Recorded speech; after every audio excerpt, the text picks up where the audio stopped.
A Arte da Guerra.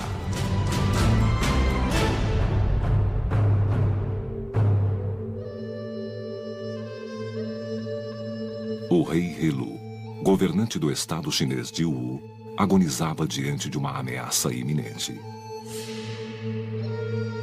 Um vizinho hostil estava pronto para invadir o estado. Desesperado para defender o seu reino, Helu convoca uma das maiores mentes militares da história, Sun Tzu. Sun Tzu é significativo porque tem uma filosofia holística coesa sobre como abordar a estratégia. Se você ouvir Sun Tzu, se seguir os princípios dele, você será vitorioso. Se você ignorá-lo, é por sua conta e risco, porque com certeza você vai perder. Sun Tzu garantiu ao rei Helu que podia treinar o exército de Wu, que está em menor número, para superar e derrotar a força invasora. O rei Helu fez uma pergunta a Sun Tzu. Desafiou Sun Tzu de uma maneira que foi meio jocosa. Ele disse: "Você afirma que pode transformar qualquer um em soldado? Pode transformar as mulheres do palácio, aquelas concubinas mimadas e moles, numa força militar?" E Sun Tzu respondeu: "É claro que sim." Ele simplesmente mostrou às mulheres quais eram as manobras mais importantes. Escolheu as 2 concubinas mais antigas para servir como líderes de pelotão.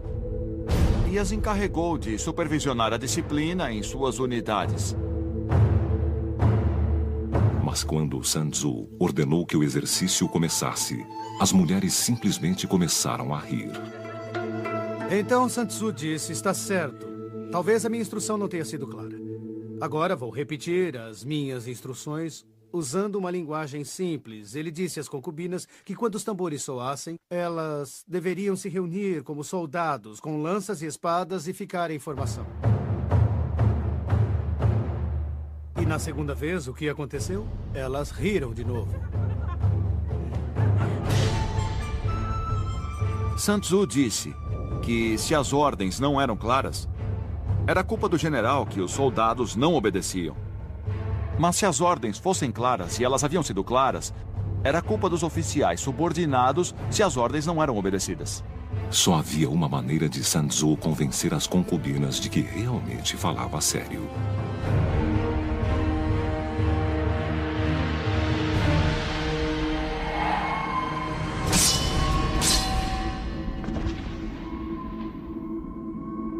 Para Sun Tzu, a guerra era uma questão de vida ou morte. Esse é o princípio básico de seus ensinamentos. E uma vez que fosse compreendido, todos, do líder até cada um dos soldados, estaria motivado para vencer. Sun Tzu nomeou 2 novos oficiais. As mulheres, então, seguiram as suas ordens sem hesitação. E a grande lição aprendida nesse incidente e uma realização trágica para o rei Helu é que até mesmo em um estado como Wu, que é relativamente fraco em termos numéricos, se comparado ao seu vizinho Shu, pode, apesar de tudo, produzir uma força militar disciplinada e eficaz, mas só se levar os ensinamentos de Sun Tzu ao pé da letra e implementá-los entre os militares.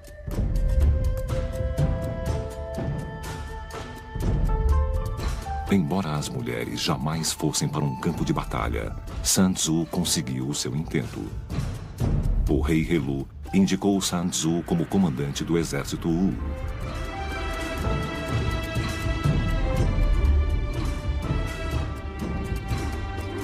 Sun Tzu então deveria cumprir a sua promessa e treinar uma força de 30.000 homens para lutar contra um exército 10 vezes maior. As estratégias e táticas que ele usou nesse confronto tornaram-se a fundação de sua grande obra, A Arte da Guerra. Sun Tzu escreveu A Arte da Guerra por volta de 500 a.C. O livro foi escrito verticalmente em tiras de bambu, cada uma com 21 centímetros. Cada tira contém de 15 a 20 ideogramas chineses. As tiras então foram minuciosamente unidas umas às outras. E nos 13 capítulos de A Arte da Guerra estão os segredos para o sucesso. Se você entende a arte da guerra e os princípios contidos nele, pode prever o resultado de guerras ou batalhas. A arte da guerra está repleta de ideias importantes, mas 3 princípios básicos se destacam e unificam a filosofia de Sun Tzu. Sun Tzu diz: conheça o seu inimigo e conheça a si mesmo, e em 100 batalhas você nunca correrá perigo. Em a arte da guerra, entender o seu inimigo é crucial para a vitória. Sun Tzu diz que vencer 100 batalhas não é o auge da habilidade, mas que subjugar o inimigo sem lutar é. A luta custa vidas e dinheiro. Sun Tzu estima o general que é mais astuto e não mais forte do que o seu oponente. Sun Tzu diz: evite a força, ataque a fraqueza. No decorrer da história, exércitos se enfrentam frente a frente no campo de batalha para mostrar a sua força e coragem. Mas Sun Tzu não liga para a glória, ele só quer vencer. Embora cada um desses princípios seja importante, pense neles como filamentos de uma corda bem forte. Individualmente, eles podem ser fortes, mas quando você os junta e usa holisticamente, são impossíveis de arrebentar.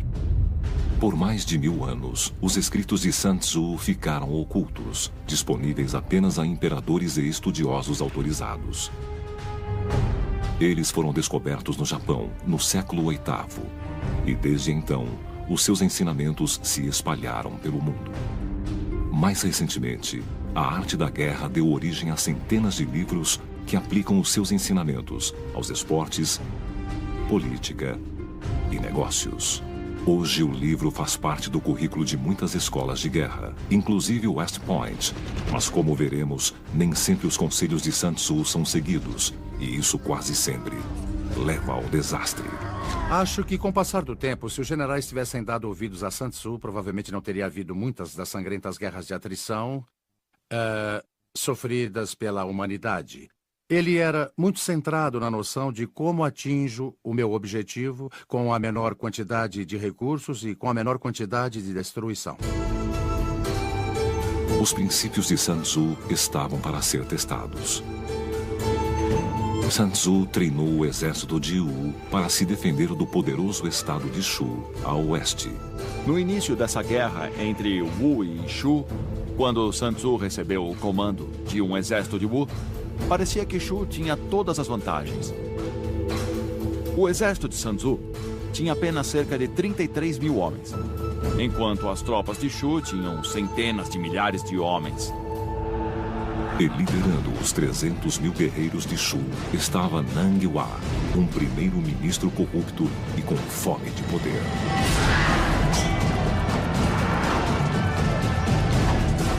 Nang Hua abriu uma trilha de destruição pelo interior da China.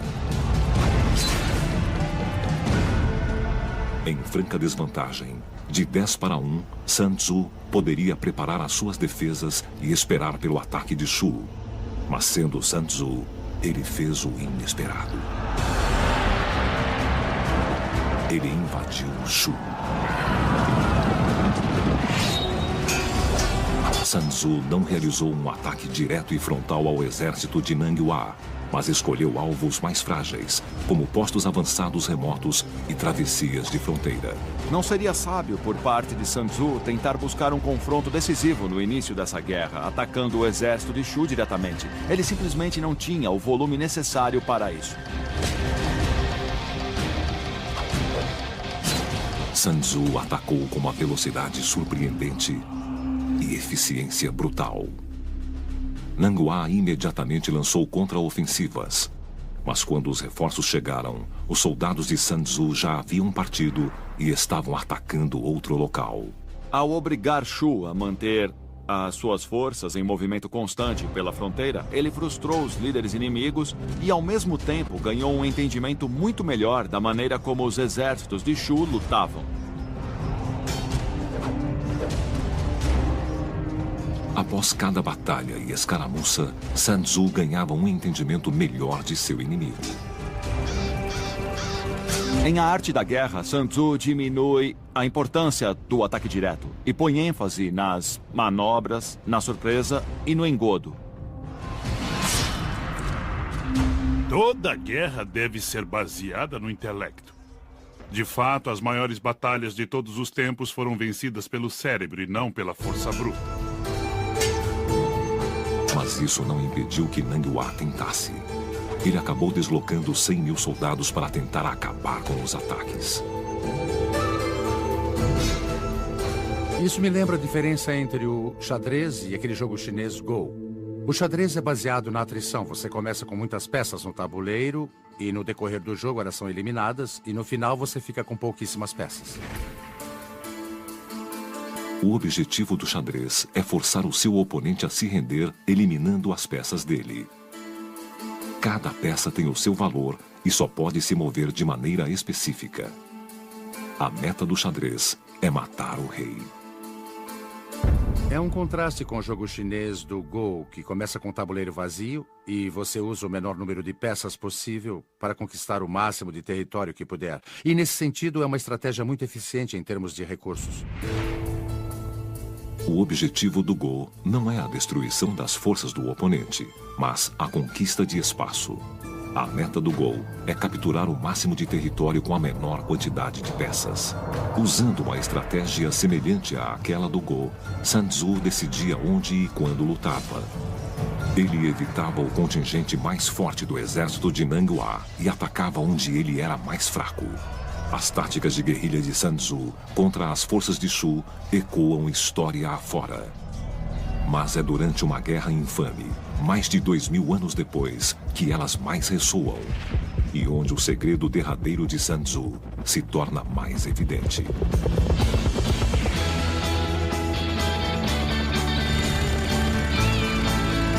Em meados dos anos 60, a maior superpotência mundial lutava contra os comunistas norte-vietnamitas em um país menor do que o estado de Montana. O general William Westmoreland, um intransigente oficial da ativa na Segunda Guerra Mundial, via o campo de batalha como um tabuleiro de xadrez, onde os exércitos se enfrentam frente a frente. Mas, diferentemente do xadrez, o Vietnã não tinha nenhum objetivo claro para o general atacar.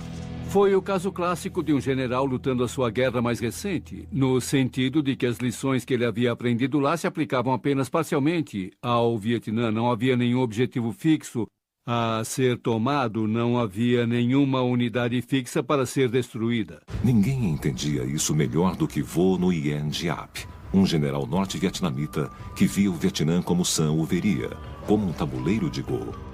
Em vez de enfrentar o grande poderio militar norte-americano diretamente, ele usou forças insurgentes, os Vietcongs, para realizar ataques relâmpago por todo o país. Vimos algo muito parecido com os ataques de Sun Tzu a Shu nas táticas e nas operações norte-vietnamitas na Guerra do Vietnã. Giap havia aprendido o princípio de Sun Tzu, que era mais importante ser mais inteligente do que o inimigo e não mais poderoso. E que são táticas e estratégia e não um poder de fogo superior que levou os Estados Unidos a perderem a guerra no Vietnã. Derrota que Sun Tzu previu milhares de anos antes.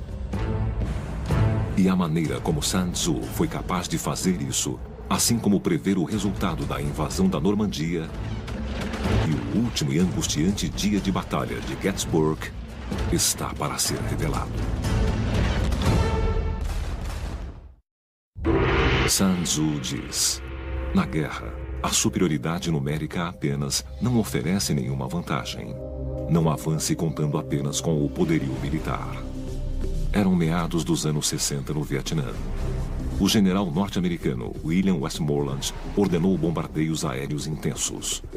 Os Estados Unidos acabariam lançando quase 7 milhões de toneladas de bombas sobre a Indochina durante a guerra, mais do dobro da tonelagem de todas as bombas lançadas pelo país na Segunda Guerra Mundial.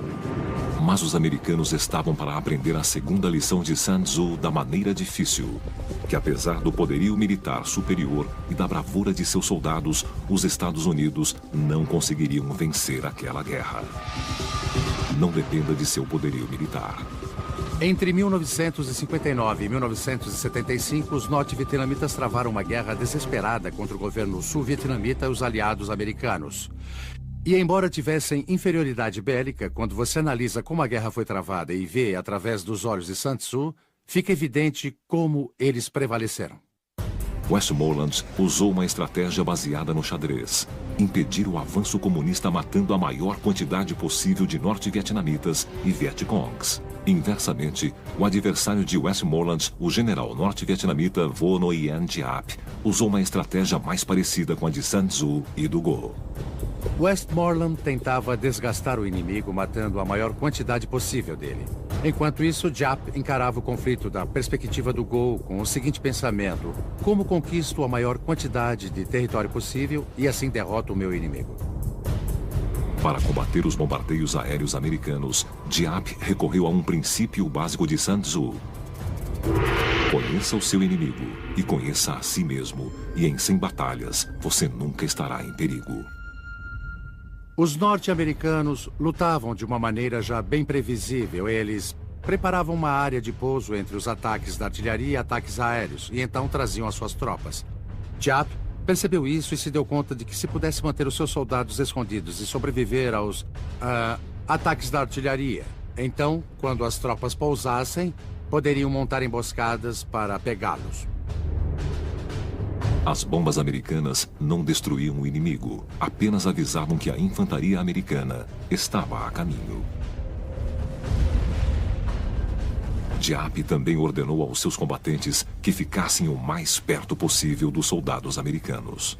Os Vietcongs não tinham poderio aéreo e também sabiam que uma vez que as suas posições fossem identificadas em qualquer batalha, seriam atacados pelo ar. Então, como você compensa isso? O general Giap disse: agarre seu inimigo pelo cinto. Isto é, você não deve estabelecer posições fixas em campo. E quando o faziam de maneira defensiva, como na batalha de Hamburger Hill, eles foram atacados pelo ar. Mas numa situação tática, você se aproxima do inimigo, você mescla suas forças com as dele para que ele não possa fazer ataques aéreos sem atingir as suas próprias tropas. Livre das bombas americanas, Giap lançou ataques guerrilheiros inspirados em Sun Tzu contra americanos em solo.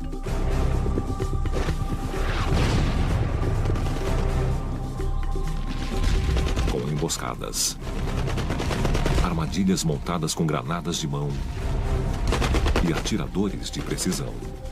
Giap começou a fazer ataques concentrados contra os americanos.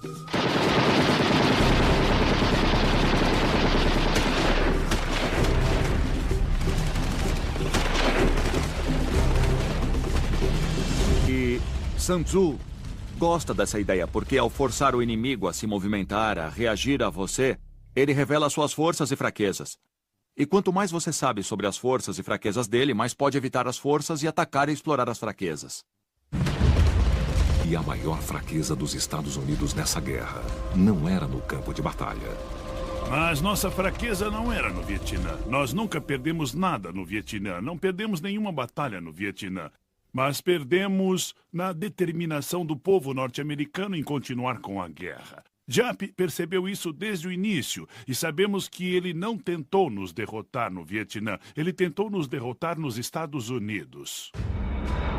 Giap sabia que se pudesse fazer o povo norte-americano se voltar contra a guerra, poderia derrotar o poderio militar norte-americano. No início da guerra, cerca de 80% dos americanos apoiavam a ação militar no Vietnã. Entre 1965 e 1967, o presidente Johnson aumentou o contingente americano dramaticamente, de 190 mil para quase 500 mil. Mas mais soldados era sinônimo de mais fatalidades. Entre 1959 e 1965, os americanos haviam perdido 2.000 homens em batalha. Mas em 1966, o número saltou para 6.000 e então em 1967 saltou para 11.000. E isso foi porque Westmoreland estava agindo com base numa estratégia de atrição. Ele queria levar a batalha até os norte-vietnamitas e tentar matar a maior quantidade possível de soldado deles. E é claro que isso levou a mais fatalidades entre os americanos. Ignorando o aumento na mortalidade e o potencial revés político, Westmoreland insistiu na estratégia do xadrez. Não se vence guerras vencendo batalhas. Esse é um conceito muito arcaico. Os romanos aprenderam isso. Eles lutaram por 40 anos na Espanha, lutaram por 30 anos na Inglaterra e ainda assim não conseguiram subjugar os insurgentes. As Batalhas, guerras e operações militares não são nada mais do que meios para um fim. Meios para a realização de metas estratégicas, certo? E a propósito, essas metas frequentemente são políticas. O que acontece com os militares é, como costumávamos dizer no exército, entrou na chuva é para se molhar. Os militares têm um truque que é a guerra, e o que acontece conosco agora, na atualidade? A guerra e as batalhas se tornam um fim por si só, sem levar em consideração se levam ou não à meta estratégica derradeira, que é acabar com a motivação do inimigo. Mas não importava o quanto o campo de batalha ficasse sangrento, a motivação dos vietnamitas nunca se acabava. Certa vez, Giap afirmou que estava disposto a perder 10 homens para cada americano. Muitos soldados norte-vietnamitas tinham uma tatuagem que dizia "Nascido no norte para morrer no sul". E Giap sabia que essa diferença o levaria a derrotar os americanos, que então tinham mais de 500 mil de soldados no Vietnã, muitos dos quais não queriam estar lá. Acredite, todos os recrutas só queriam dar o fora de lá. Todos chegavam lá com um dia de retorno, que era a data de expectativa de retorno para casa, ao país. Então, eles já chegavam lá pensando nisso, na data fixa que deveriam voltar para casa. E era muito duro treiná-los para o tipo de coisas que as forças de operações especiais têm de fazer para lutar contra insurgentes. Então, se juntar tudo isso, verá que foi um fracasso de pensamento estratégico, uma falha em apreciar o contexto cultural no qual as coisas ocorriam e, inevitavelmente, chegar à conclusão de que eles não conseguiram criar táticas eficazes. Para combater a insurgência guerrilheira de Giap, Westmoreland lançou missões de busca e destruição por todo o sul do Vietnã. Ele acreditava que estava conseguindo eliminar os insurgentes vietcongues de Giap. Contudo, um relatório do Pentágono, divulgado após a guerra, mostra o quanto ele estava errado. O que descobriram em mais de 80% dos casos em que as tropas americanas lutaram contra as tropas vietcongues foi o fato de que era o inimigo que escolhia a hora e o lugar das emboscadas. Que realmente não estávamos buscando e destruindo nada. E que realmente, se o inimigo não queria lutar, ele só nos deixava tropeçando no mato. Mas quando ele queria lutar, escolhia a hora e o lugar. As táticas de guerrilha de Giap estavam funcionando. Mas, de repente, a sua estratégia, inspirada em Sun Tzu, foi contrariada por seus oficiais comandantes. Eles ordenaram que Giap planejasse uma ofensiva direta, em grande escala, contra as forças norte-americanas. Giap sabia que isso era suicídio, então ele alterou o plano. Voltando aos princípios de Sun Tzu, ele decidiu coordenar um ataque simultâneo em várias frentes, em centenas de locais diferentes pelo sul do Vietnã. A data do ataque: 31 de janeiro de 1968, o feriado do novo ano lunar vietnamita, chamado Tet. Giap tinha menos de 9 meses para planejar a sua ofensiva Tet, uma estratégia inspirada em Sun Tzu que seria um ponto de virada na guerra. Sun Tzu diz que os seus planos sejam impenetráveis como a noite, depois ataque como um raio. Durante a Guerra do Vietnã, o general norte-vietnamita Vo Nguyen Giap preparava sua ofensiva Tet em segredo absoluto. E assim como o mestre Sun Tzu, Giap depositou a sua fé em seus espiões. Sun Tzu dava muita importância aos espiões e, de fato, devotou todo um capítulo a diferentes tipos de espiões e como eles poderiam ser usados. Sun Tzu teria ficado impressionado com a rede de espiões do general Giap no Vietnã do Sul. Giap entendia que conhecer bem o inimigo valia 10 divisões, e então o que aconteceu foi que ele literalmente havia criado uma rede de espiões sem par. Cada barman, cada motorista de táxi, cada dançarina de boate, qualquer um que lidasse com americanos, era uma fonte de informação em potencial para os vietcongues. O supervisor do ponto de táxi que ficava em frente ao quartel-general americano em Saigon supostamente era o chefe do serviço de informações Vietcong. A ideia era essa, simplesmente ouvindo o que os americanos estavam dizendo, que os soldados contavam às garotas, às prostitutas, aos traficantes de drogas, a compilação dessas informações permitia a eles prever o movimento das unidades americanas. E, como resultado, como o estudo posterior mostrou, nós não surpreendemos ninguém. Eles sabiam praticamente todo o tempo onde atacaríamos. Com informações minuto a minuto sobre o inimigo, Giap deu continuidade aos seus planos para a ofensiva Tet. O elemento surpresa era essencial, mas seria inútil se os seus homens não estivessem bem armados. O desafio seguinte de Giap era descobrir como trazer e esconder milhares de armas pelo Vietnã do Sul. A solução viria de Sun Tzu, engodo e segredo. Então, Giap foi para o subterrâneo. E descobrimos um enorme complexo de túneis que percorriam quilômetros e com 3 ou 4 níveis de profundidade. Havia hospitais de campo lá embaixo e depósitos de suprimentos. Era onde os Vietcongues e os norte-vietnamitas iam para descansar e se recuperar. E havia bebidas e garotas lá embaixo. E alguns túneis passavam diretamente sob acampamentos norte-americanos. O mais complexo desses túneis fica ao norte de Saigon, em Co Thi. Estendendo-se desde a fronteira do Camboja, são mais de 120 quilômetros de passagens interligadas. Construídos pelos vietnamitas nas décadas de 40 e 50, os túneis foram originalmente escavados à mão na argila dura, usando ferramentas agrícolas. Na década seguinte, os túneis foram expandidos e fortificados com zigue-zagues e quedas repentinas para resistir aos ataques americanos. Os Vietcongs adicionaram entradas secretas, sistemas de ventilação camuflados e portas com explosivos. E como é que você consegue lutar em túneis? Você usa aquilo que chamávamos de ratos de túneis, que eram parecidos com garotos irlandeses, que eram pequenos, tinham entre 1,64 m e 1,67 m, e magros, mas corajosos como o diabo. Quero dizer, descer até aqueles túneis armados apenas com uma 45 e uma lanterna é como combate mano a mano, e nunca sabiam o que encontrariam lá embaixo.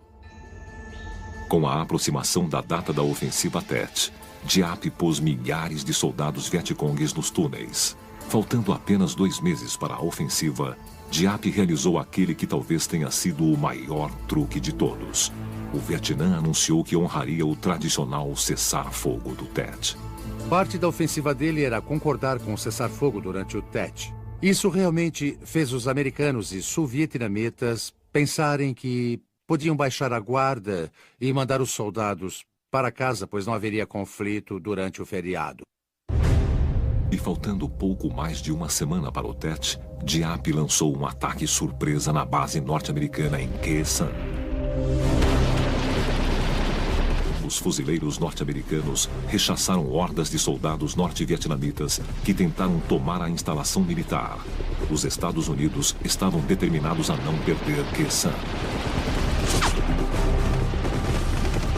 Lyndon Johnson mandou construir um modelo em escala do campo de batalha para que pudesse monitorá-lo diariamente, e ele foi até além e obrigou os chefes do Estado-Maior a assinar um documento que dizia: os americanos não vão perder em Khe Sanh. Mas Khe Sanh não era o objetivo de Giap. Era uma armação para tirar a atenção dos americanos das cidades antes do Tet. Sun Tzu aplaudiria essa manobra de Giap. Sun Tzu diz: em batalha, use um ataque direto para combater e um ataque indireto para vencer. Segundo a arte da guerra, você sempre deve tentar enganar o seu inimigo. Escolha o lugar que você quer atacar e então ataque outro lugar para desviar a atenção dele. E enquanto ele está distraído, capture o seu objetivo real. Giap havia feito o que podia para se preparar para a ofensiva Tet. Ele usou espiões, segredo e engodo. Era hora de atacar. 31 de janeiro de 1968. Fogos de artifício estouraram. Era o ano lunar do Tet. De repente, a comemoração se tornou mortífera. Mais de 80 mil soldados vietcongues lançaram ataques individuais e simultâneos em mais de 100 cidades, vilarejos e bases norte-americanas em todo o Vietnã do Sul. A ofensiva Tet havia começado. Os americanos e os sul-vietnamitas ficaram em estado de choque, paralisados. Eles achavam que o inimigo estava nas últimas pernas. E, contudo, chegavam relatos de todo lugar, de cada cidade, cada vilarejo, cada base, informando que estavam sendo atacados. Os comandantes norte-americanos viram o mapa do Vietnã do Sul se acender como uma máquina de fliperama. Nós não podíamos acreditar que eles haviam conseguido deslocar tantos soldados para tão perto das cidades, e eles planejaram isso com paciência, levaram meses para posicionar suas armas e tropas lá e dar cobertura a elas. Foi um incrível feito logístico. Os informantes de Diap conduziram as tropas vietcongues e norte-vietnamitas pelas ruas até alvos estratégicos. Um grupo capturou a estação da Rádio Nacional, enquanto o outro fazia um buraco na parede da embaixada americana e avançava pelo prédio. Parecia que a ofensiva Tet seria bem sucedida, mas o norte ignorou um princípio muito importante de Sun Tzu, e isso lhes custaria caro. Sun Tzu diz: para uma guerra ser bem-sucedida, existem 5 fatores fundamentais: clima, terreno, comando, doutrina militar e o mais importante, a influência moral. Influência moral significa que um líder deve ter o apoio do povo. Senão, a guerra fracassará. E essa é uma pista importante para solucionar um mistério de 2000 anos. Sun Tzu previu a derrota americana no Vietnã? Durante o progresso da ofensiva Tet em 1968, os Vietcongues carregavam listas negras e assassinavam simpatizantes dos sul-vietnamitas à vontade. E um dos massacres mais brutais aconteceu na cidade de Hue. Eles massacraram 5.000 pessoas em Hue. Muitas delas funcionárias do governo, cujo único crime era trabalhar para uma agência governamental.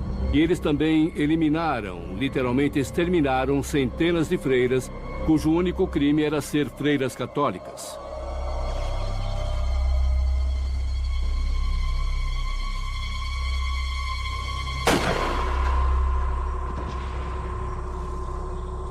E eu acho que essa brutalidade saiu pela culatra.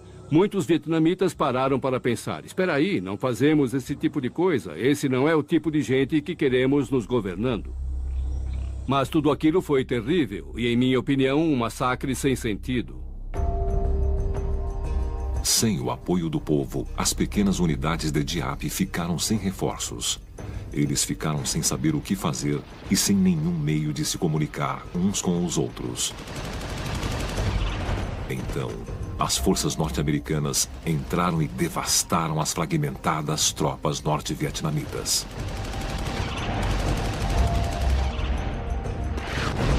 Nos primeiros dias de ataque, houve 10.000 mortes, enquanto as forças norte-americanas sofreram apenas 250 baixas. Para os norte-vietnamitas, o Tet foi um desastre militar. Mas o conceito de influência moral de Sun Tzu vale para os dois lados. Quando os americanos viram as imagens da ofensiva Tet na televisão, o apoio à guerra rapidamente se dissipou. E o efeito que isso teve foi reverter totalmente a opinião das pessoas sobre a guerra. Achávamos que estávamos vencendo no Vietnã, mas descobrimos que estávamos perdendo a guerra. E acho que naquele momento tudo nos Estados Unidos mudou. Deve manter o apoio popular. Apesar de perder a batalha, Diap estava a caminho de vencer a guerra, derrotando os Estados Unidos onde mais importava: em casa.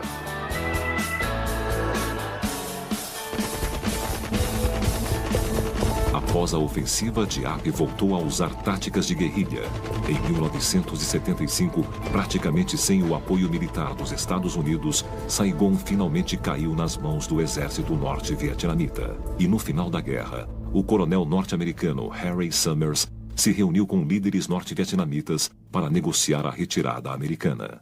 Harry Summers, durante uma reunião em Hanoi com o coronel norte-vietnamita Tu, provavelmente estava ficando meio zangado com tudo e falou grosso com o coronel vietnamita. Bom, a verdade é que nunca nos derrotou no campo de batalha. O coronel vietnamita olhou para ele e disse: bom, é verdade, e acrescentou: mas também é irrelevante. E ele tinha razão. O contexto político, que era mais importante, muito mais do que o militar, como sempre foi no decorrer da história, foi mais uma vez para lembrar que a guerra é um meio para um fim e que esse fim quase sempre é regido pela política e não pela vitória ou derrota militar. Essa é uma noção que o general Diapia entendia bem, assim como o mestre Sun Tzu. Por volta de 500 a.C. na China, a campanha de ataques relâmpago de Sun Tzu contra o reino de Chu estava funcionando. O adversário de Sun Tzu, Nanguihua, o primeiro-ministro de Chu, ficava cada vez mais frustrado e acabou perdendo alguns aliados políticos. Nanguihua e os generais dele estavam cada vez mais frustrados com os ataques de Sun Tzu na fronteira. Os ataques constantes estavam acabando com o moral dos soldados de Chu. Os recursos do tesouro de Chu se esgotavam rapidamente. E, em alguns casos, os melhores guerreiros de Chu eram mortos ou capturados por Sun Tzu. Enfrentando esse dilema, Nanguihua foi obrigado a se voltar para os aliados de Chu para obter homens, dinheiro e suprimentos. Por todo o interior, existia a expectativa de onde Sun Tzu atacaria em seguida. Líderes na corte começaram a perder a fé em Nanguihua. E os aliados começaram a passar para o lado de Sun Tzu. Mas essa deslealdade teve um preço.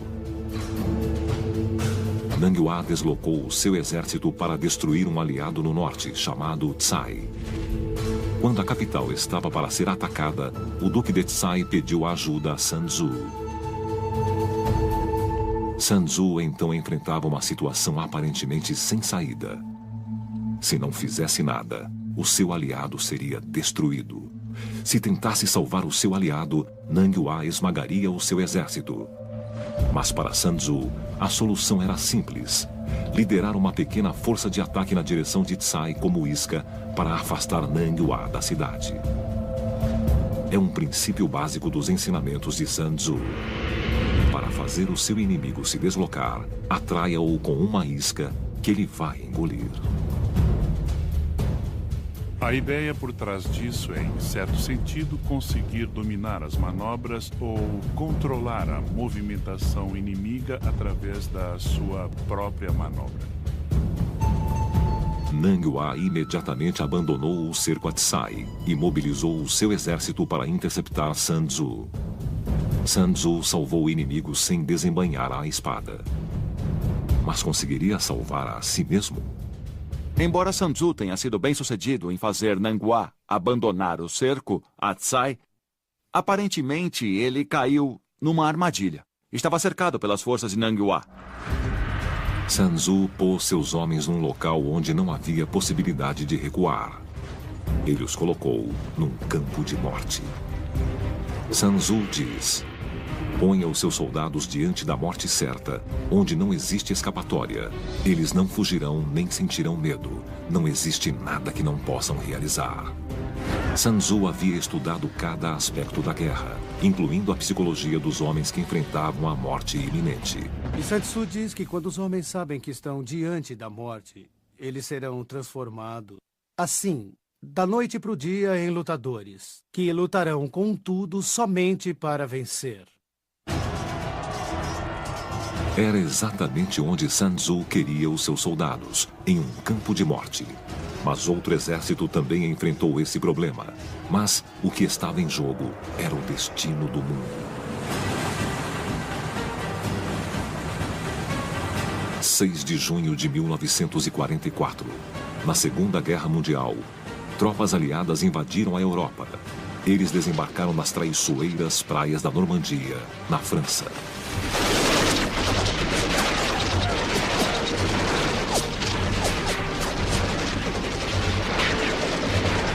Se você desembarca tropas numa praia, onde elas não têm como recuar, aí eles vão lutar, porque precisam lutar para sobreviver. E vimos isso na Normandia.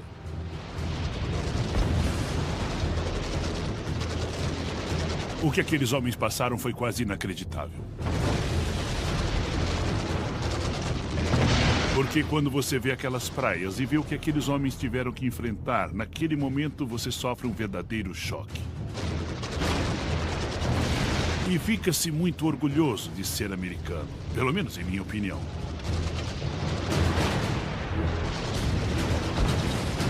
E a maneira como eles sobrevivem e acabam derrotando os nazistas é previsto nas páginas de A Arte da Guerra de Sun Tzu.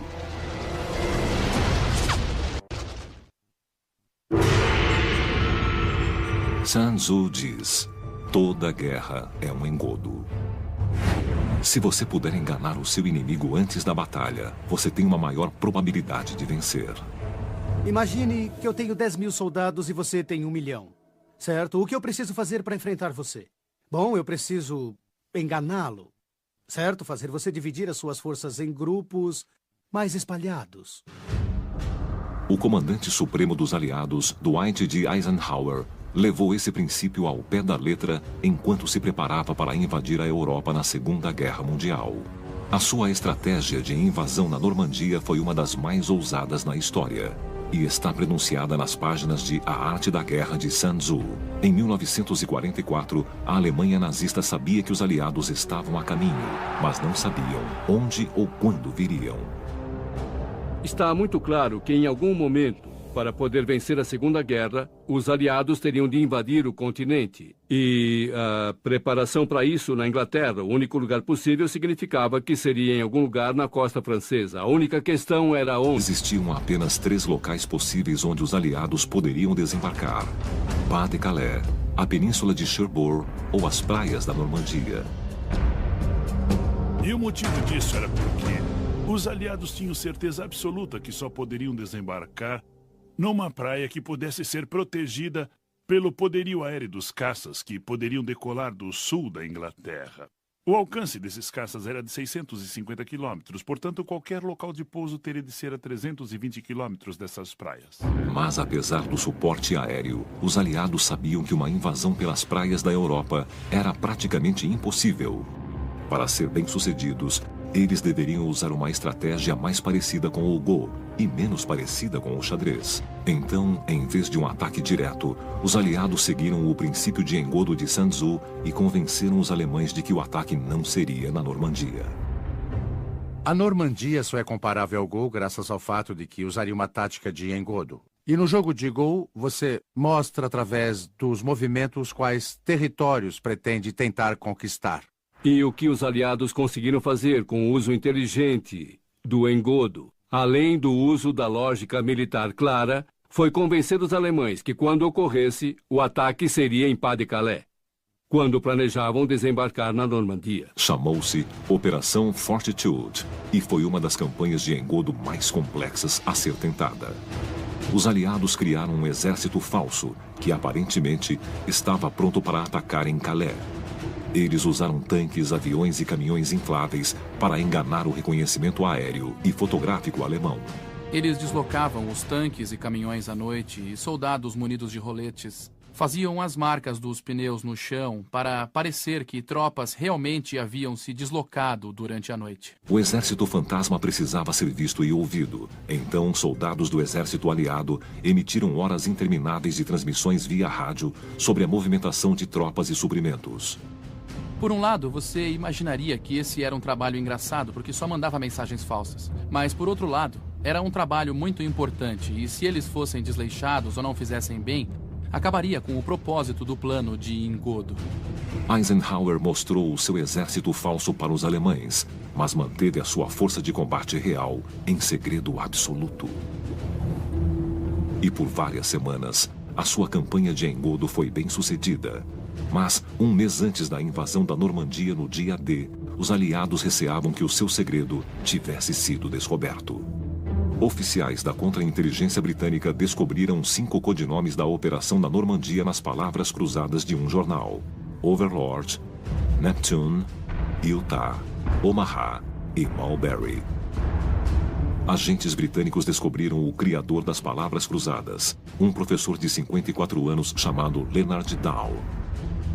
E quando foi interrogado, Leonard ficou indignado e disse: "Não é permitido eu escolher as palavras que quero num jogo de palavras cruzadas?" E continuaram a pressioná-lo, mas no fim concluíram que ele dizia mesmo a verdade e que a escolha das palavras foi só uma coincidência.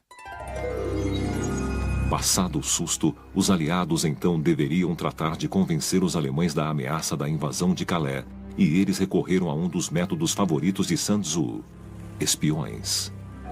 Sun Tzu diz: é essencial procurar os agentes inimigos que vieram espionar você e então suborná-los para que o sirvam. Em A Arte da Guerra, os agentes duplos são os espiões mais importantes. Os agentes duplos começam como os espiões que o adversário mandou para espionar você. E quando você os descobre, não os prende, nem os executa. Você os contrata. Você dá a eles recompensas generosas. Aí o que eles começam a fazer é continuar a agir como se estivessem espionando você. Mas a informação que eles dão para o seu adversário é a desinformação. Durante a Segunda Guerra Mundial, ninguém usou melhor os agentes duplos do que os britânicos. O seu programa chamava-se Double Cross, e um de seus agentes duplos mais importantes era um empreiteiro naval galês chamado Alfred Owen. Quando a guerra começou, ele foi recrutado na hora. E ofereceram a ele um acordo. Ele podia tornar-se um agente duplo para nós ou ir para a cadeia, e muitos deles eram executados. E ele recebeu o codinome Snow. E quando os alemães tentaram infiltrar a sua primeira onda de espiões em setembro de 1940, os alemães passaram um rádio para ele avisando que 4 agentes estavam a caminho. E é claro que eles foram recebidos por um comitê de recepção britânico. A operação foi tão bem sucedida que o Serviço Secreto Britânico conseguiu recrutar ou prender praticamente todos os espiões enviados pela Alemanha durante a guerra. Esses agentes duplos com codinomes como Garbo, Brutus e Triciclo passaram informações falsas tão convincentes que os alemães não só acreditavam que a invasão seria em Calais, como o desembarque na Normandia era a distração. Sun Tzu diz: um general sábio alcança uma grandiosidade muito além dos homens comuns através da previsão. Sun Tzu ensinava a importância do engodo e da previsão para descobrir as intenções do inimigo. E os aliados tiveram sucesso na previsão, decifrando os códigos alemães. Durante anos, os alemães acreditavam que a sua máquina de codificação, chamada Enigma, era totalmente indecifrável. Ela era capaz de codificar uma mensagem de 150 milhões de maneiras. Mas, com a ajuda de um matemático polonês, o Serviço Secreto Britânico fez o impossível, decifrando e interceptando mensagens alemãs em uma questão de horas. O seu sistema de decodificação foi chamado de Ultra. Usando o Ultra, os aliados sabiam o que os alemães estavam pensando, a sua percepção do campo de batalha e a sua visão do que estava acontecendo. Assim, eles podiam fornecer informações para os espiões alemães, reforçando essas concepções errôneas. Sun Tzu elogiaria o Ultra por sua habilidade de ler a mente do inimigo. A arte da guerra, essencialmente, usa a mente para travar uma guerra. Isso quer dizer que é uma batalha entre mentes. Então, para vencer o seu inimigo, você precisa ser capaz de ler a mente dele. Mas, às vezes, saber o que o seu inimigo pensa cria dilemas morais. Segundo um oficial do Serviço Secreto Britânico, no dia 14 de novembro de 1940, os britânicos decodificaram uma mensagem alemã sobre um ataque iminente na cidade inglesa de Coventry. Se Churchill tentasse proteger a cidade, os alemães saberiam que ele estava lendo as mensagens deles. Devia ter sido uma posição muito difícil para ele se encontrar e uma decisão muito difícil para ele tomar. E nesse caso em particular, ele estava de olho na vitória dos aliados a longo prazo. E ele, essencialmente, sacrificou os cidadãos de Coventry que se perderam naquela noite. Coventry foi devastada pelo ar. A destruição foi tão grande que os alemães cunharam uma nova frase, Coventryted, para descrever a destruição total de uma cidade. A história é controversa, pois não há evidências palpáveis para sustentar a afirmação de que Churchill foi avisado sobre o ataque a Coventry. Com a aproximação do dia D, através do Ultra e de sua rede de espiões, os aliados descobriram que os nazistas ainda acreditavam que a invasão viria por Calais. Ainda assim, atacar a Normandia seria difícil, pois os alemães haviam estabelecido defesas ao longo de toda a costa. Sun Tzu elogiaria a preparação dos aliados para o desembarque e a sua maestria no engodo, mas condenaria o que fizeram quando chegaram lá.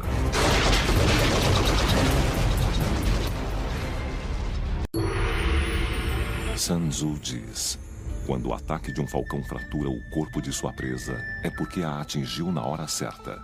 E quando águas torrenciais movem pedras, é por causa da oportunidade. Sun Tzu acredita que até o mais bem executado dos ataques pode ser arruinado se a oportunidade for perdida. A invasão da Normandia mostra que Sun Tzu poderia ter previsto o seu resultado cerca de 2000 anos antes. Após meses de preparativos e engodo, Eisenhower lançou o seu ataque contra a França ocupada pelos alemães. 150.000 soldados apinhados em centenas de pequenas lanchas deixaram a Inglaterra e cruzaram o Canal da Mancha. Eles desembarcariam em 5 praias diferentes na França, que receberam o codinome Juno, Sword, Gold, Utah e Omaha. Quando as lanchas se aproximaram das praias, 15.000 aeronaves e 7.000 navios realizaram um ataque coordenado nas praias. Em alguns dos locais de desembarque, os soldados aliados encontraram pouca resistência. Mas em praias como Omaha, foi o inferno na terra. Para muitos dos soldados aliados nas lanchas de desembarque, os momentos antes da abertura das portas seriam os seus últimos. Foi um caso de coragem sem par diante de um grande horror. Se você puder imaginar as lanchas de desembarque chegando à praia, quando se aproximavam da praia, os soldados nas lanchas podiam ouvir as metralhadoras disparando do lado de fora. As metralhadoras haviam sido posicionadas para o que eles chamavam de linha de coordenação final. Eles disparariam ao máximo na frente daquele barco para que, quando a porta abrisse, as balas penetrassem e matassem 2 ou 3 soldados por vez. E muitos rapazes morreram exatamente assim.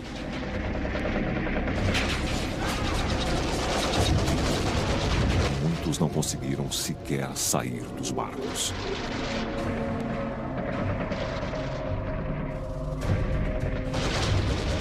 Para o soldado afortunado, o suficiente para sobreviver à rajada inicial das metralhadoras, o pesadelo só estava começando. Ele então tinha de atravessar quase 200 metros de terreno repleto de minas, com o peso adicional de equipamentos molhados e pesados. Depois, atravessar mais 100 metros de praias repletas de arame farpado. Era um equivalente a 3 campos de futebol de morte e destruição enquanto as metralhadoras alemãs dizimavam soldados e amigos. Se você tiver chance de visitar Omaha, ela mudará a sua visão de mundo. Ela mudará toda a sua visão sobre os Estados Unidos. Fará você se dar conta do incrível heroísmo demonstrado por aqueles rapazes. Os aliados sobreviveram ao campo de morte, exatamente como Sun Tzu previu, lutando juntos, sem nunca desistir. Foi um horror sem comparação. E ainda assim eles continuaram avançando. E você imagina por quê, como você motiva soldados a fazer isso. E talvez Sun Tzu seja de fato brilhante aqui. Você os obriga a fazer aquilo porque não existe outra alternativa senão a morte. O que você vai fazer? Largar o equipamento e voltar a nado para a Inglaterra? Não havia nenhum plano de evacuação a não ser que estivesse ferido. E não havia como se recusar a sair do barco. Então, em certo sentido, ao colocar aquela quantidade de soldados na praia, está fazendo como Sun Tzu, porque está pondo o exército numa situação em que precisa lutar ou morrer. E eles lutaram. Lutaram bem e sobreviveram. Os aliados também se beneficiaram de outro princípio de Sun Tzu, pois o líder de seu inimigo os subestimou. Sun Tzu diz: é essencial para a vitória que os generais não sejam tolhidos por seus líderes. A estrutura do comando aliado dava autoridade total ao general Eisenhower como comandante supremo de todas as forças na frente ocidental.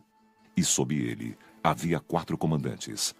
Um para a Marinha, para a Força Aérea, para o grupamento do Exército Americano e o grupamento do Exército Britânico. No mundo empresarial, seria um organograma limpo com responsabilidades bem definidas. A grande vantagem de Eisenhower é que ele era capaz de trabalhar com todo tipo de pessoa e havia uma grande quantidade de primadonas em ambos os lados. Ele era capaz de trabalhar com essas pessoas e trabalhar para o bem comum. Podia-se esperar que um ditador como Hitler tivesse uma cadeia de comando ainda mais eficiente do que os aliados. Mas era exatamente o oposto. Hitler estabeleceu um sistema confuso de autoridade sobreposta. Ele queria garantir que nenhuma pessoa abaixo dele tivesse todas as informações ou todo o controle sobre as forças à sua disposição. Então, ao dividir a autoridade, Hitler garantia sua posição como único a tomar a decisão final sobre a disposição e alocação das tropas. O general von Rundstedt era o comandante em chefe para as forças ocidentais, mas a Marinha e a Força Aérea tinham cadeias de comando diferentes que não estavam sob o seu controle e, frequentemente, não cooperavam um com o outro. A Waffen-SS, um braço militar separado que luta ao lado do exército alemão, se reportava a Himmler, e von Rundstedt tinha apenas controle indireto das divisões mecanizadas. 4 unidades de tanques estavam sob o seu comando, mas os outros 6 estavam divididos entre os grupamentos B e G do exército. Era uma confusão total. O estilo de liderança de Hitler e a estrutura de comando caótica no exército alemão transformam Hitler num adversário ideal para uma campanha do estilo de Sun Tzu.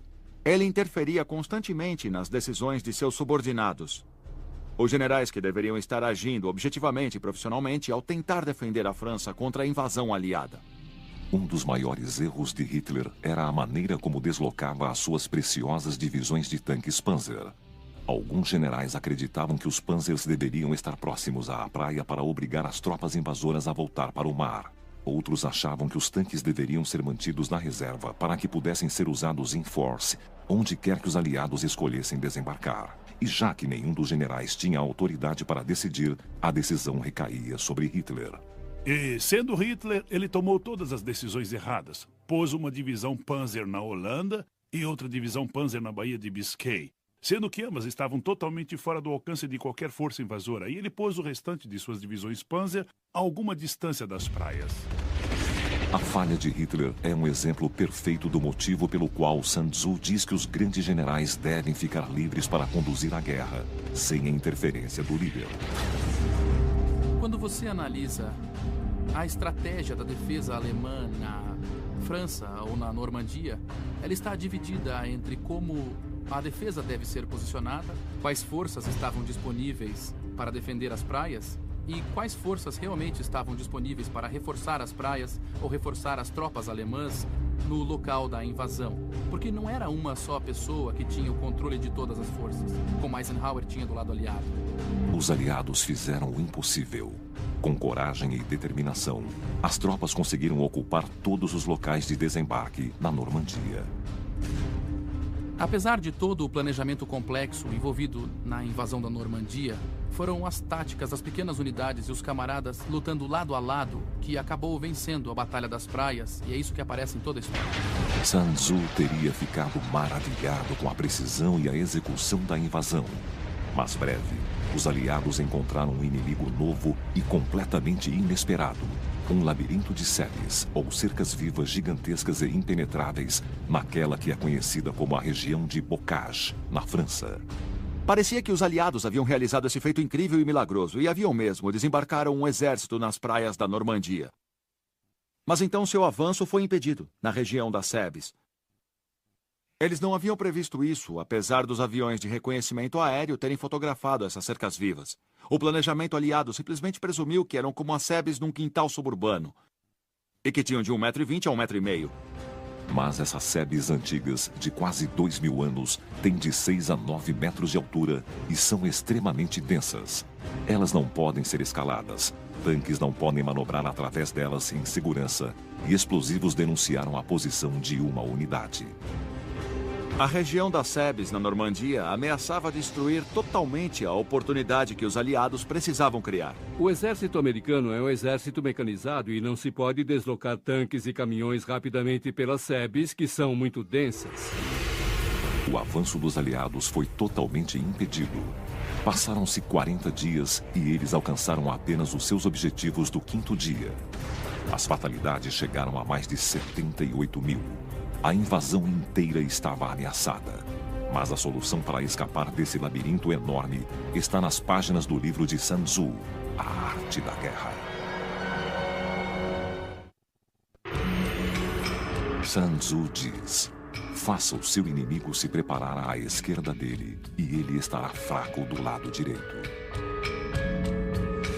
Na Normandia, França, os aliados estavam sendo bombardeados nas sebes da região de Bocage. Um terreno perfeito para as armadilhas e atiradores de precisão alemães.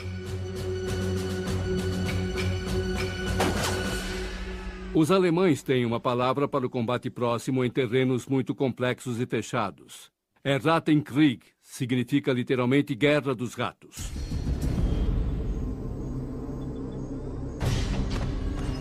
Essencialmente quer dizer que a guerra é reduzida praticamente ao combate individual, 1 ou 2 homens contra 1 ou 2 outros, porque o terreno, nesse caso as sebes, não permitem manobras. Não permitem que você use os seus avanços tecnológicos, como a artilharia, o poderio aéreo e a mobilidade dos tanques, e os ponha em uso.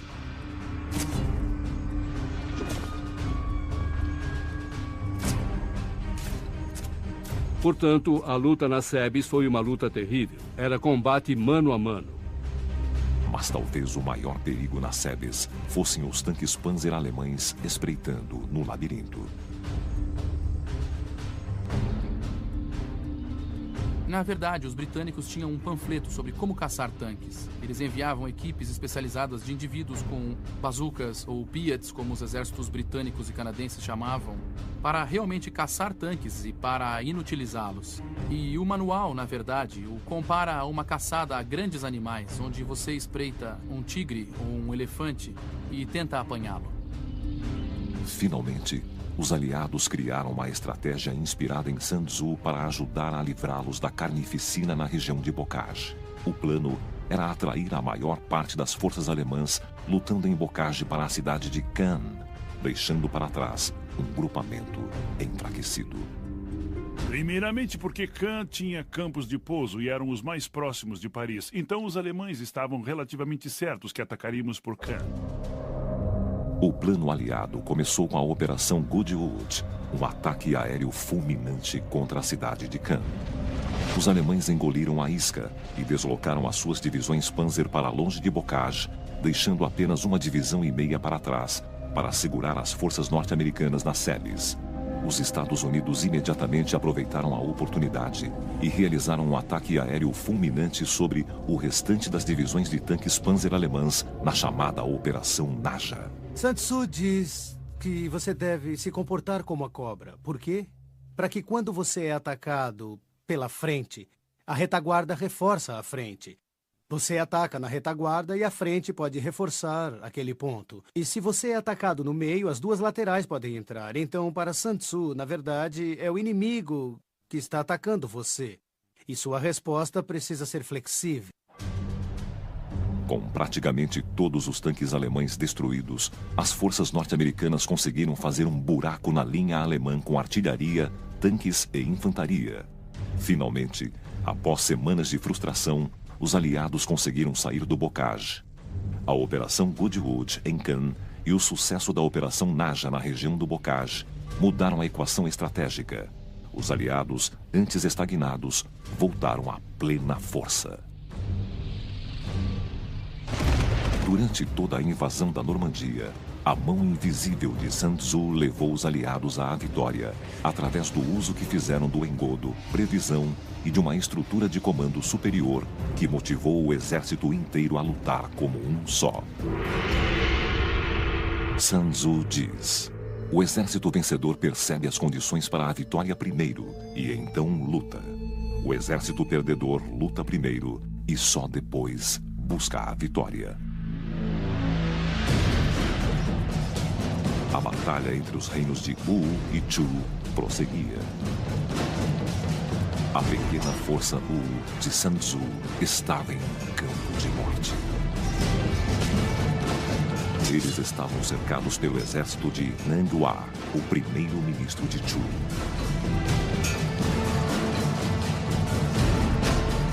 Mas Sun Tzu não estava preocupado. Enquanto o exército de Nanghua atacava, a força principal de Sun Tzu partia para capturar Ying, a capital de Chu.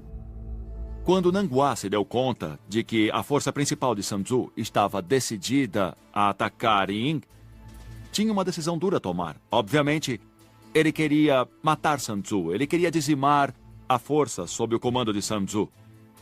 Mas enquanto não achava que a força de Wei, o grosso da força de ataque, era uma ameaça à capital Shu, ele temia que o defensor de Ying, um outro general, receberia o crédito por defender a capital contra as forças de Wu. E como resultado, ele recuou rapidamente para defender Ying. Esse seria o erro mais colossal de Nang Hua durante a guerra. No decorrer da história, Nang Hua, assim como outros generais, entraram em batalhas sem dispor de todas as informações de que precisavam. Milhares de anos depois, no interior da Pensilvânia, mais um general entrou em batalha sem saber o que o esperava. Foi o general confederado Robert E. Lee, que alguns consideram o maior comandante na história norte-americana. Contudo, em Gettysburg, Lee não observou a sabedoria de Sun Tzu e pagou um preço terrível.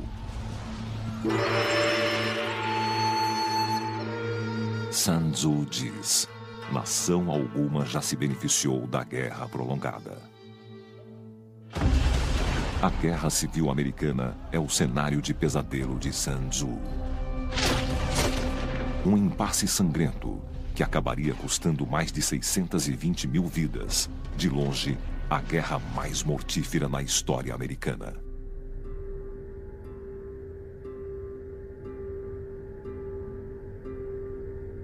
Em 1863, ficou bem claro para os dois lados que aquela não seria a guerra curta que todos imaginavam. Quando, na Batalha de Manassas, as damas e cavalheiros saíram da capital em suas carruagens com cestas de piquenique para observar aquela que eles acreditavam seria a primeira e última batalha da guerra, mas então todos sabiam que a guerra seria longa. A guerra afetou todos os americanos, às vezes, de maneira inesperada. A Guerra Civil testemunhou a criação do primeiro hospital psiquiátrico nos Estados Unidos, o St. Elizabeth, na capital Washington, que ainda hoje está em operação. A guerra entre o Norte e o Sul também mudou a maneira como os americanos recebem a sua correspondência. Um agente do correio de Cleveland ficou tão perturbado ao ver as esposas e filhos ansiosos se enfileirando em sua agência dos correios que ele instituiu, pela primeira vez, a entrega domiciliar. Contudo, a maioria dos lares recebia apenas notícias de falecimento. Os urubus campeiros perceberam que quando viam um exército, cedo ou tarde haveria carne para comer. E enquanto as tropas se deslocavam, frequentemente, centenas de urubus campeiros voavam acima deles, apenas esperando pela carnificina, pelas feridas abertas, para arrancar os seus olhos e comer as suas entranhas como se fossem outra carniça qualquer. É uma cena pavorosa, mas toda guerra é assim. Às vezes é horripilante. Os hospitais de campanha da Guerra Civil eram açougues humanos, com braços e pernas empilhados. Só do lado da União foram realizadas cerca de 40 mil amputações e apenas 24 mil com o uso de anestesia.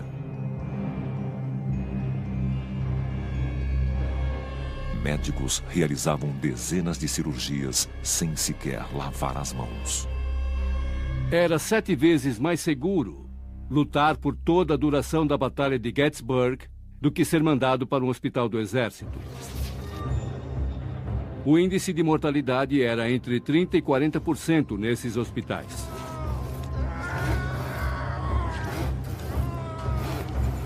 Portanto, amputar um membro era apenas uma parte. Depois havia o problema da gangrena, da supuração e da infecção. Então, a taxa de mortalidade era incrivelmente alta. A Guerra Civil Americana é um exemplo clássico do motivo pelo qual Sun Tzu alerta contra a guerra.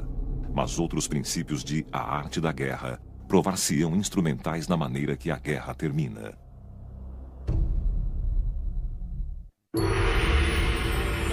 Sun Tzu diz: aqueles que sabem lutar trazem o inimigo para o campo de batalha, não são trazidos por ele. Pensilvânia, 1863. A Guerra Civil era um empate sangrento. No final de junho daquele ano, o general confederado Robert E. Lee audaciosamente deslocou o seu exército de quase 60 mil homens para o território da União. Embora a maioria das batalhas na Guerra Civil Americana fosse travada no Sul, Lee decidiu que era o momento de invadir o território da União. O plano de Lee era destruir a maior quantidade possível de postos militares em Maryland e na Pensilvânia, enquanto os exércitos da União defendiam Washington, a capital. Um dos alvos principais era Camp Curtin, na periferia de Harrisburg, o maior depósito de suprimentos militares no norte. A estratégia do ataque de Lee no norte não era tanto de cunho militar quanto era político. E ele tentara basicamente derrotar Lincoln politicamente. Ele torcia para que uma derrota arrasadora do norte incentivasse as pessoas a perder a fé na guerra. A ação militar ousada de Lee para obter uma vitória política é mais uma estratégia do Go do que do xadrez. Exatamente o tipo de plano que Sun Tzu teria admirado. Mas à medida que o grosso das forças de Lee avançava pelo norte em Gettysburg, houve uma escaramuça entre duas unidades da cavalaria. Hit, um general confederado, tinha uma divisão em Cashtown e queria se deslocar para Gettysburg para pegar sapatos que havia em uma fábrica lá. Esse foi o único motivo porque ele foi, e ele dessa maneira se deslocou sem nenhum entendimento do que poderia estar diante dele. E no processo deu início à maior guerra que já foi travada no hemisfério ocidental. Lee ficou sabendo da escaramuça e que também uma grande força de ataque da União estava em Gettysburg. Em vez de mandar um grupo de reconhecimento da cavalaria para confirmar o relato, Lee ordenou a mobilização de todo o seu exército. Foi um erro colossal. Lee decidiu abandonar o seu plano original. Ele abriu mão do que chamamos de meta estratégica e cometeu o erro de permitir que ocorrências operacionais ditassem a estratégia. Lee ordenou que todas as suas forças convergissem em Cashtown, um vilarejo pequeno, a apenas 11 quilômetros de Gettysburg. Sun Tzu não gostaria dessa escolha, pois ninguém fora enviado para aliar a situação. Se Robert Lee tivesse lido Sun Tzu, saberia que não deveria avançar baseado no que achava que estava acontecendo e gastar seus recursos tentando descobrir o que realmente estava acontecendo. Sun Tzu diz: desloque-se apenas quando vir uma vantagem e houver algo a ganhar. Lute apenas se a conquista de uma posição for essencial. Cerca de 60 mil soldados confederados começaram a chegar de Cashtown e Carlisle. 3 mil soldados da União se posicionaram no cume McPherson. Eles tentaram segurar o avanço dos soldados inimigos até a ajuda chegar. Mas os reforços estavam muito distantes, a caminho da capital. Então, os soldados da União recuaram para o sudeste em Cume Cemetery, uma cadeia montanhosa disposta na forma de anzol. O Cume Cemetery oferecia uma grande vantagem defensiva. O terreno estava tão a favor da defesa que eu acho que a qualquer segundo, qualquer tenente de West Point teria escolhido aquele local caso tivesse oportunidade. Quando o general Hancock da União chegou, declarou que era a melhor posição natural que ele havia visto. Lee imediatamente viu o perigo na posição da União. Mas, já que as tropas da União ainda estavam chegando, ele acreditava que estavam vulneráveis. Lee então deu a ordem ao general confederado Ewell, que muitos acreditavam não ser realmente uma ordem. E Lee disse a ele: ataque quando você achar praticável. Ele não ordenou que atacasse. Ewell, inexperiente em campo, não sabia o que estava acontecendo e então decidiu não atacar. Ewell decidiu que não era praticável porque os soldados dele estavam cansados e que estavam exaustos e ele queria descansar. Embora alguns critiquem Ewell por não seguir as ordens, nas palavras de Sun Tzu, a culpa foi de Lee. Se nós analisarmos aquela famosa conversa entre o rei Helu de Wu e Sun Tzu, naquele incidente com as concubinas do palácio, vemos que a clareza nas ordens é essencial. Naquele momento, Sun Tzu disse: se as ordens não são claras, a culpa é do general. Em Gettysburg, vemos Lee dando ordens que não eram claras e bastante ambíguas a seus subordinados. Os reforços da União logo chegaram e fortaleceram a posição deles. Lee teria de lutar morro acima. Sun Tzu diz: quando o inimigo ocupa terrenos altos, não o confronte. E se ele atacar morro abaixo, não se oponha a ele. No primeiro dia da Batalha de Gettysburg, ao cair da noite, Lee confabulou com outro general confederado, James Longstreet, um homem que entendeu a situação da perspectiva de Sun Tzu. Longstreet queria que Lee abandonasse a ideia de atacar a União em um terreno alto. Em vez disso, ele queria marchar para o sul, contornando o Cumy Cemetery, e então para o leste, na direção da capital. E isso forçará o exército da União a sair do topo Cemetery e nos atacar onde estamos. E se nos atacarem, nós venceremos. Isso teria sido exatamente o que Sun Tzu teria recomendado. Mas Lee disse não. Ele apontou para o Cumy Cemetery e disse: "O inimigo está ali, e eu vou atacá-lo ali." Lee desistiu de sua estratégia Go e reverteu para o xadrez. Longstreet ficou pasmo. Ele viu o exército da União embrenhado nos morros e sabia que não deveriam ser atacados. Sun Tzu teria aconselhado contra isso. Ele teria dito: avalie a situação, ajuste as suas forças, encontre outra maneira de atacar o inimigo. Mas Lee não deu ouvidos. E o segundo dia da Batalha de Gettysburg foi um verdadeiro inferno.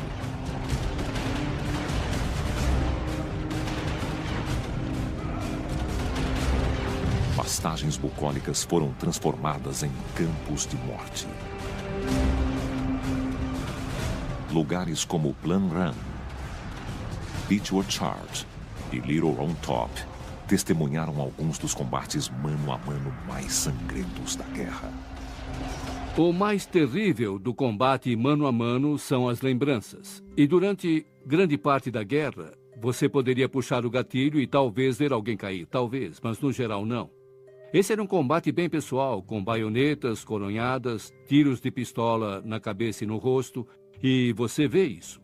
E isso tira um pedaço de você, e é por isso que havia fatalidades psiquiátricas. Deus sabe quantos soldados, de ambos os lados, se lembram daquela batalha. Todas as noites pelo resto da vida. Foi muito sangrenta mesmo. E no topo de Little Round Top estava o coronel da União Joshua Chamberlain e o 20º Regimento do Maine. Eles sobreviveram a 3 ataques confederados e estavam quase sem munição.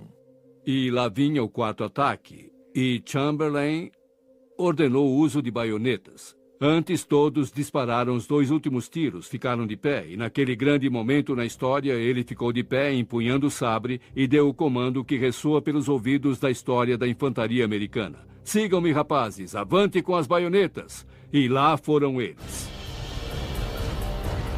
As tropas da União atacaram morro abaixo. Chocados com o ataque, os soldados confederados recuaram.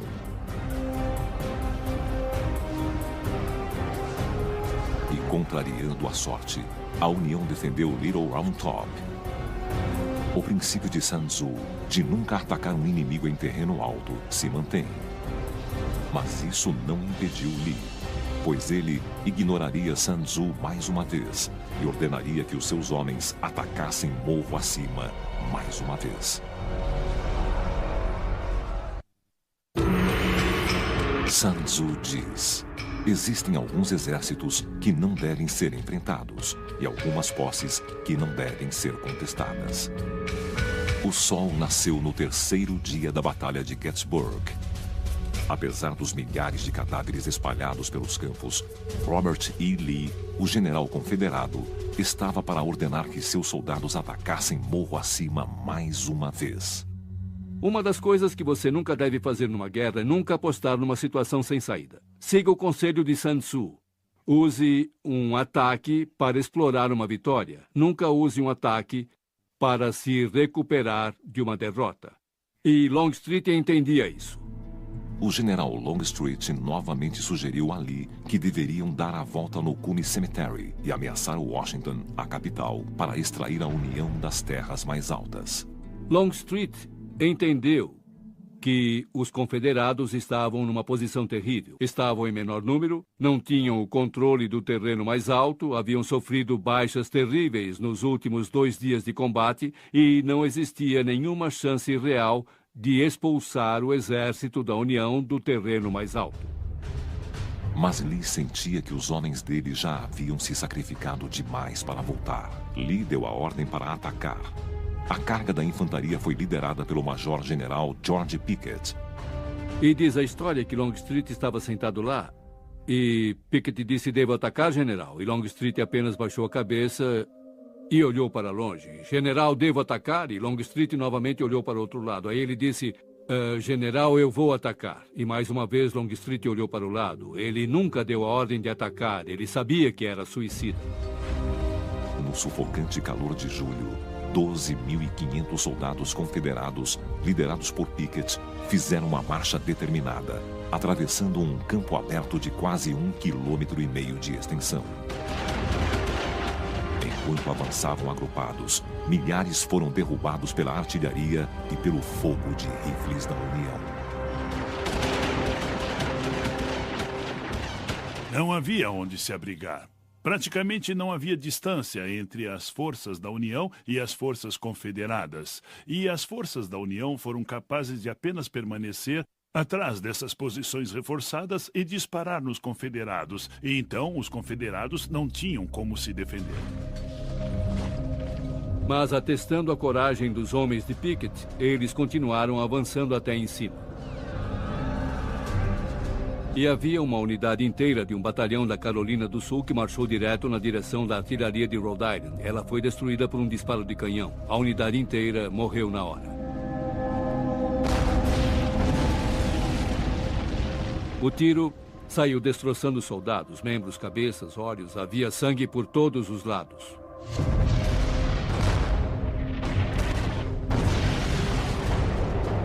Dentre os mais de 12.000 soldados confederados que participaram do ataque, apenas 5.000 sobreviveram.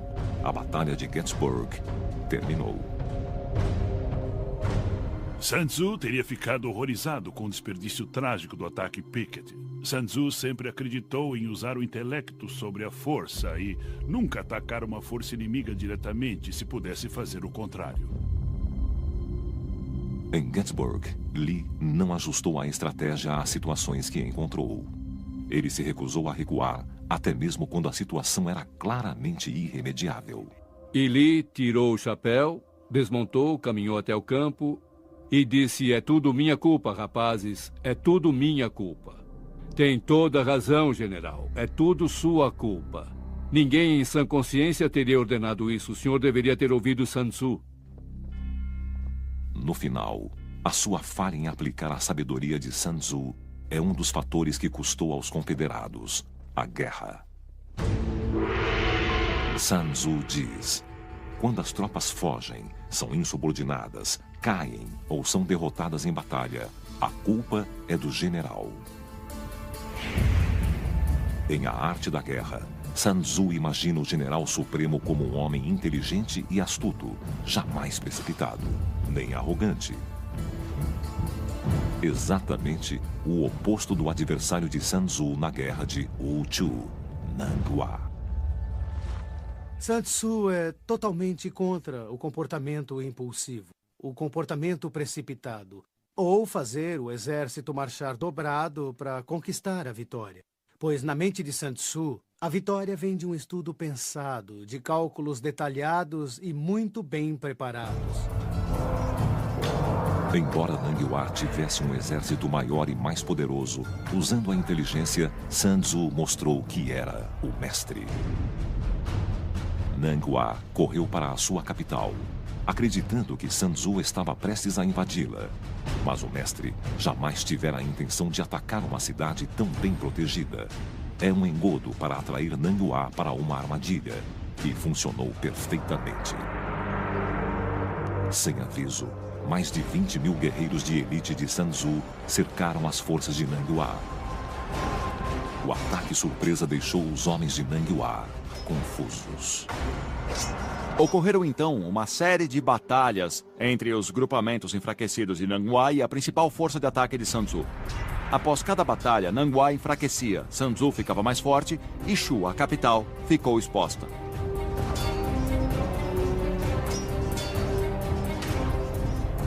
Sun Tzu se juntou à sua força principal e atacou o desorganizado exército Chu.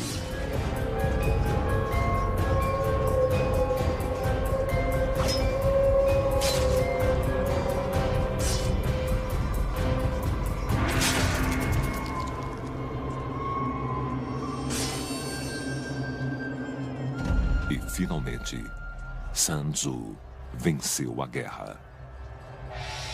Através da preparação, engodo e ataques indiretos, Sun Tzu conseguiu conquistar uma das maiores vitórias da história. Mas, tão misteriosamente quanto chegou, Sun Tzu partiu e desapareceu. E há várias especulações sobre o desaparecimento dele. Uma teoria é de que o comportamento dos líderes de Wu o chocou e o desanimou. Quando o rei de Wu entrou na capital de Shu, ficou pasmo com a sua riqueza. E então ficou ganancioso e avarento. Parece então que Sun Tzu forneceu a este rei ambicioso e potencialmente corrupto essa nova força militar que criou. Ele também viu o surgimento de brigas internas e talvez tenha sido nesse momento que Sun Tzu se aposentou dessa vida e partiu para escrever aquilo que ele viu como as lições aprendidas no conflito entre Wu e Shu. A primeira linha no livro A Arte da Guerra diz: a guerra é uma questão de vital importância para o Estado. É uma questão de vida e morte, sobrevivência ou ruína. Sun Tzu sabia que a guerra poderia levar ao desastre. E que, às vezes, a melhor maneira de vencer é não lutar. Talvez este seja o segredo derradeiro de Sun Tzu. Frequentemente, nações entram em guerra sem se preocupar com o custo que essa guerra terá, não só em dinheiro, mas também em termos de sofrimento humano, não só para eles mesmos, como também para os civis e as crianças do país no qual você está lutando. Esse é o tipo de coisa que encontramos no texto de Sun Tzu, que diz que antes de ir para a guerra é melhor pensar bem e perguntar a si mesmo se os motivos pelos quais você está lutando valem a pena o custo total da guerra ou se existe outra saída. Como Sun Tzu diz, os zangados podem ficar felizes de novo, mas os mortos não podem ser trazidos de volta à vida. Ainda assim, alguns historiadores acreditam que o gênio por trás de A Arte da Guerra, na verdade, não era Sun Tzu, mas sim vários estrategistas. Embora sua existência ainda seja discutida, o seu legado não. Hoje, a arte da guerra é lida por generais, diretores de empresas e técnicos de esportes profissionais. E embora ofereça um vislumbre das batalhas do passado, pode nos preparar para as guerras do futuro.